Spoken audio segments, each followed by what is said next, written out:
Let's talk about this. The Prime Minister, after the election of your colleague, George Galloway, on early hours of Friday morning, has basically been pretty critical of George Galloway.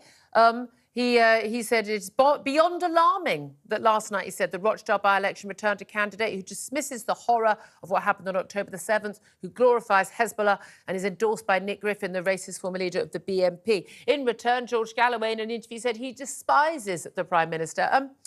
Is this the sort of politics that will help improve the country? Yes. Well, it was shocking that the Prime Minister saw fit to attack a new MP who had just been returned with an avalanche of votes. I think it was disrespectful towards the electorate. It was undignified. And then he went on to dig himself into a bigger hole by talking about extremism. I was in Rochdale. I was in the campaign. I can tell you there was no extremism on display. And what Sunak is doing is trying to whip up hysteria in the hope of rescuing Tory fortunes.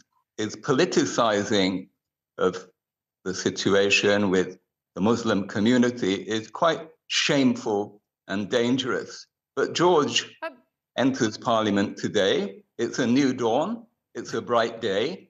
And he's looking forward to having an impact. I mean, I'm sorry, the only people who were exploiting this issue was your party, was George Galloway. Seen the leaflets that were sent to different streets in different wards. So if you were in a largely white ward, you got a letter all about the local hospital, maternity services and the Rochdale grooming gangs and tackling those issues. If you lived in a largely Muslim ward, you got a letter all about how this was all about Gaza. When George Galloway was elected, his first thing, he said, this is victory for Gaza. He's going to be the MP for Gaza rather than the MP for Rochdale. Rochdale is a town with huge social and economic problems, huge issues that need to be dealt with, both historic and more recent.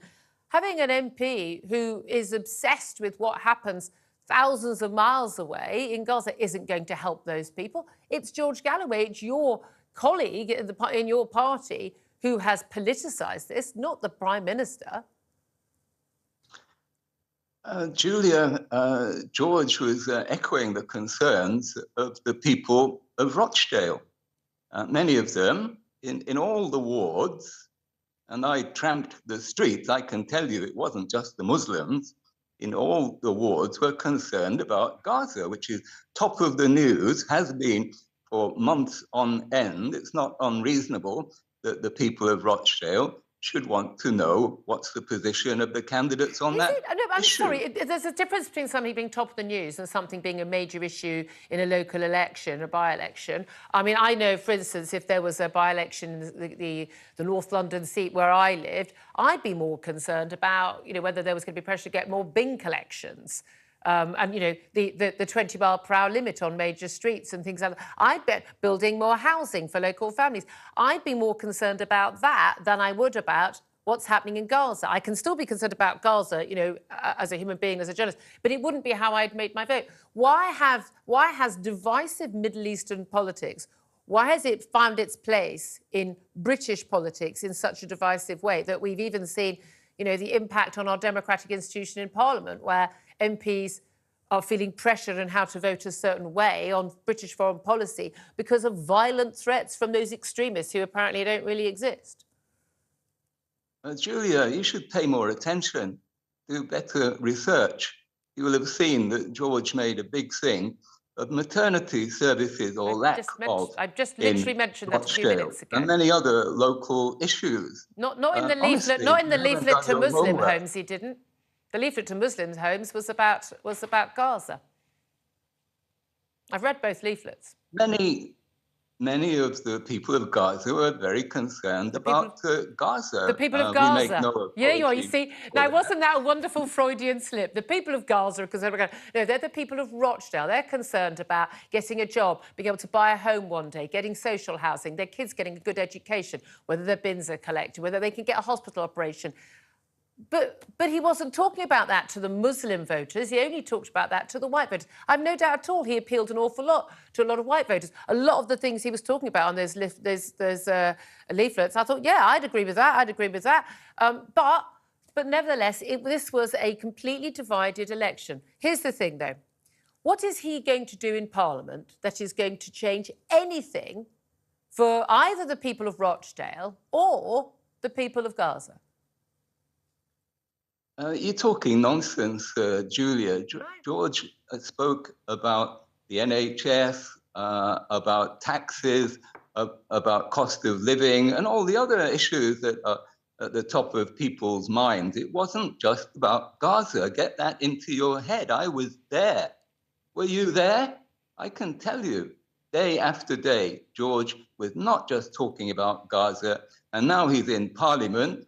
He will do more. Okay, so what's he going to do? What's he going to do? Workers, ordinary working class people, about all their daily concerns. But war is a concern.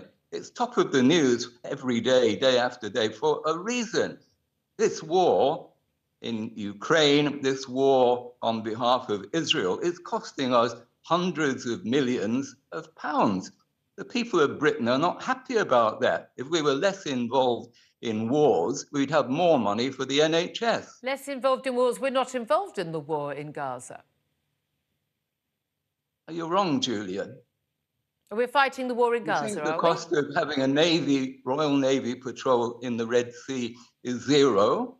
Do some investigative we have Royal Navy patrols. The Royal Navy patrols seas and oceans, whether there's a war or not. And do you think the Royal Navy shouldn't patrol when Houthi rebels fire on international and British shipping? Do you think they should just go, oh, never mind, that's fine?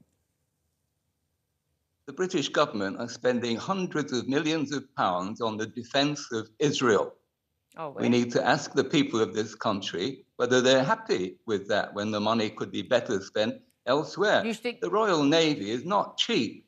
The Royal Air Force, which is flying regularly into Israeli airports with fresh supplies, is not cheap. Intelligence support for Israel is not cheap. So we shouldn't be supporting our democratically elected allies when they are attacked then?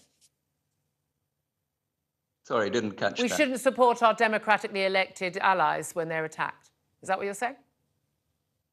As far as I know, Israel isn't an ally. It's not you don't think Israel's an ally? I'm pretty sure Israel's an ally of this country and everyone in the West, yes. Well, are you going to question whether it's a democratically elected government as well? Should we go full conspiracy theory? It's just sour grapes, Julia, because you got trounced in the Rochdale election. I didn't stand as a candidate. I don't hold a candle for any of the candidates who stood in that by-election. I think it was an absolute travesty for the people of Rochdale in terms of what was on offer to them. The election of someone who was voicing the concerns of millions of ordinary British people. And Palestinians. You were trounced. Your side were trounced. No, I wasn't. No, my side. No, I didn't have a side in the Rochdale by-election other than the people of Rochdale. I don't like George Galloway. I think George Galloway only cares about George Galloway. I don't like a man who sucks up to Middle East dictators and who spouts the stuff he spouts. No, I'm not a fan. But I totally respect the fact that he was able to get himself elected. He got himself elected. If the other parties couldn't stand a better candidate than him, they deserve to lose. I've got no issue with that. Oh, we've got you back. But fundamentally, I want to know, what is he going to do for those people? Have we got Peter Ford back? We've got a problem with his link, I think. Right. What is he going to do to improve the lives of people in Rochdale and or people in Gaza he thinks he represents? What he's going to do is articulate the concerns of millions of ordinary people, both about the situation in the Middle East and their regular concerns, not least things like net zero. We are the only party represented now in Parliament which is calling for a referendum on net zero. He'll be talking about the concerns of the Welsh farmers who are up in arms and having to take to the streets in their tractors because their industries being destroyed in the name of net zero. That's Okay, the I mean, kind look, of cause we'll that he'll agree be on taking up. that issue, but you know, well, do tell lovely George to unblock me because he's done that petulant blocking thing, and then he's very welcome to come on and talk about sensible things like that. We're going to have to leave it there because time is against us. Peter Ford, thank you very much for joining us. He is one of the 3 deputy leaders of the Workers' Party of Britain, which is, of course, George Galloway's party.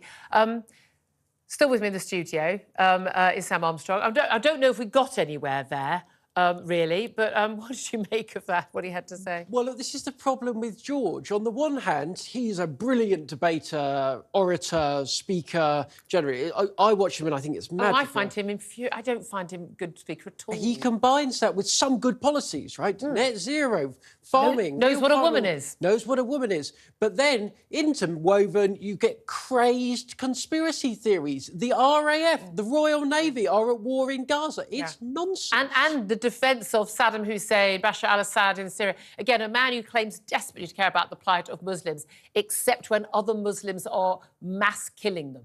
It's very bizarre, isn't it? It's only when Israelis are killing Muslims that he seems to care about them.